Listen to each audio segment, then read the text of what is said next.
that I made previously on the best evidence we have, the things we have very good reason to believe are true. It's quite the case that scientists and literary theorists and philosophers believe all sorts of things. And so we want to ground our arguments in the best evidence that we have. But I don't think all of the religious questions that every human being could ask is going to be discerned or answered from these publicly available evidences. The truth of the matter is, Thomas Aquinas pointed out, as important as the arguments for God are, if everyone had to know those arguments, very few people would believe in God. It's sort of the grandma problem. You know, my grandma doesn't know the theistic proofs. And even though I've studied them, I actually forget the arguments myself and have to bone up on them again before discussions such as this. And so we can have direct experience of God, an intuitive experience of God, but that can't be the basis for our arguments for others, like a private revelation. You might have a private revelation that justifies your belief in God, but it's not a public argument. So that's why I hope we will decide these questions insofar as we can on the publicly available evidence, and rest content that questions such as the purpose of your life or my life are more fine-tuned or precise questions and we're going to get answered from the evidence we're considering. Thank you, Christopher. Thank you. Tertullian, one of the church fathers, said that one of the great things about being in heaven was you'd be able to watch the writhings and the tortures of those who'd been sent to hell. And I think what I mainly live for is contemplating the misfortunes of other people. Well, that leads me to a very... That and vindication, being proved repeatedly and over again right when other people were wrong. That does a lot for me. But raising the sights just a fraction, I'd say that to me that what matters most is the pursuit of happiness, in the words of our greatest founding father, and the pursuit of liberty, freedom. And that these things are incompatible, completely incompatible with the worship of an unalterable celestial dictator. Someone who can watch you while you sleep and convict you of thought crime, and whose rule cannot be challenged, and who's the big brother whose eternal reign may not be disputed. That makes the concept of the pursuit of freedom and happiness completely negative, negates it. So one of the things I live for is to return a stout and joyful non-serviam to this dictator, who I'm pleased to find doesn't really exist, but is instead a creation of those who want to install a theocracy in the real life where I can participate, and I'm not going to give them an inch. The second thing I live for is, if not exactly passing on my genes, taking part in activities that might allow those genes to be passed on. And not scorning the three delightful children who are everything to me and who are my only chance of even a glimpse of a second life, let alone an immortal one. And I'll tell you something, if I was told to sacrifice them to prove my devotion to God, if I was told to do what all monotheists are told to do, and admire the man who said, yes, I'll gut my kid to show my love of God, I'd say, no, fuck you.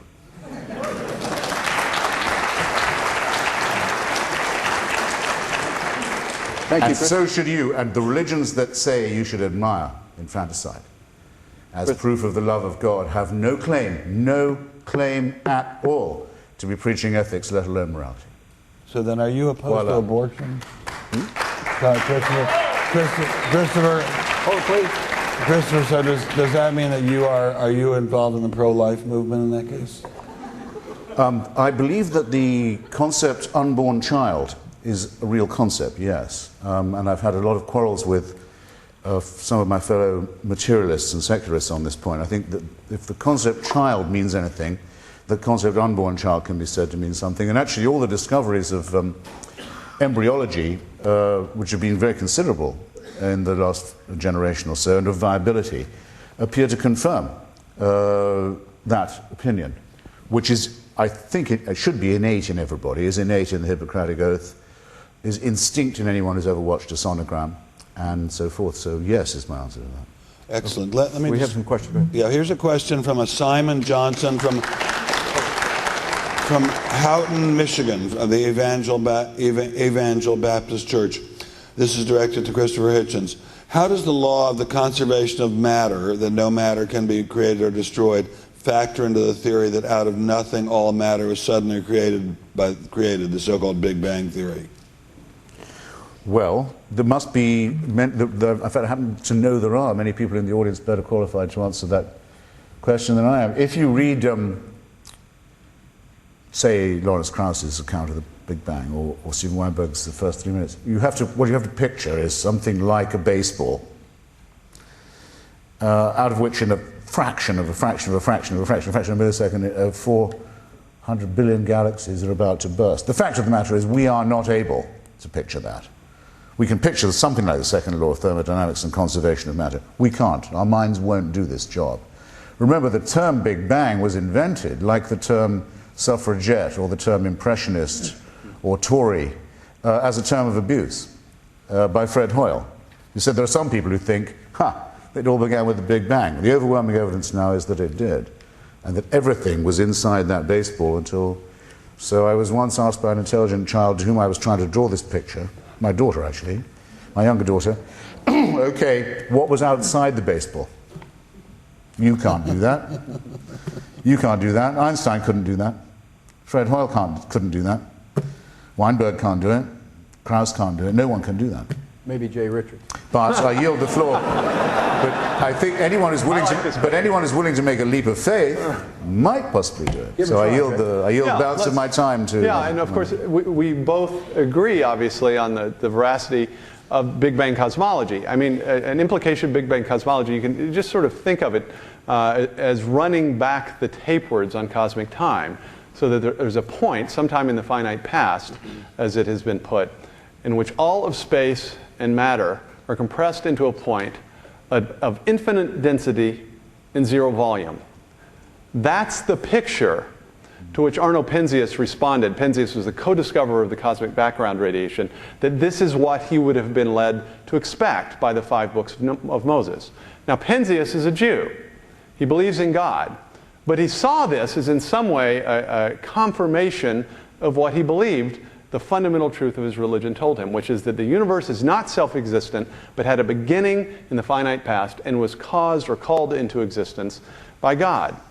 Now, this is a remarkable discovery. I cannot think of a more decisive contradiction of the materialist worldview than direct empirical evidence that the material universe, matter, space, time, and energy itself, came into existence in the finite past. And it confirms what St. Augustine himself said, which is that God created time along with the physical universe. This is not a mathematical proof of God's existence. But if you're weighing the evidence, this looks to be pointing in the theistic direction. This is the best opportunity you'll ever have to answer the question I posed at the beginning, which you didn't answer subsequently.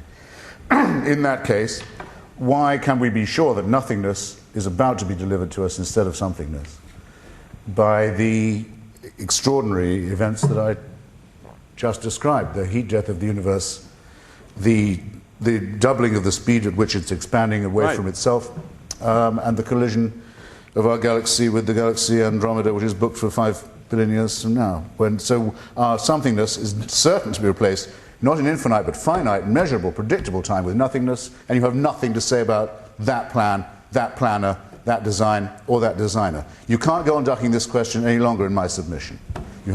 Everyone's waiting with bated breath for you. I don't think that there's anything in the theistic view of the world that entails the universe is eternal. I think Mr. Hitchens is only life. Assuming some particular perspective that I do not represent. The life everlasting? The life everlasting in Christian theology, no, is not just a metaphor. It describes a transformation of the physical universe as we see into something of which we see a foreshadowing in Christ's resurrected body. I don't think that that doctrine is inferable from physics or cosmology, though, nor do I claim that. So that's why I'm not speaking of it. Okay, let's go on to the next question. This is from Pat. And by the way, 5 billion years. I must say, I give you credit, Christopher, for worrying about what's going to happen. I'm really not worried about that. Also, 5 billion years from now. It's pretty soon. You know, it's interesting. It's interesting when I'm on. Well, it's a lot nearer than the Big Bang. Well, it's interesting when I'm on this. We're a lot closer to that than the origin. When I'm on those shows on CNBC, I can't get them to talk about anything more than tomorrow. Anyway, this is from Pastor Paul Price of Indiana, Pennsylvania, where I recently was, actually. Mr. Hitchens, does it not take more faith to take your position that all things just evolved from nothing than to believe in intelligent design by God? It doesn't involve any faith at all. is the answer to that. By the way, on this point about 5 billion years not being very long, there was a lecturer who was giving this point about Andromeda, and someone got up and said, "Did you say 5 billion or 5 million?" And the lecturer said, "I said 5 billion." He said, "And that's a relief. I thought you said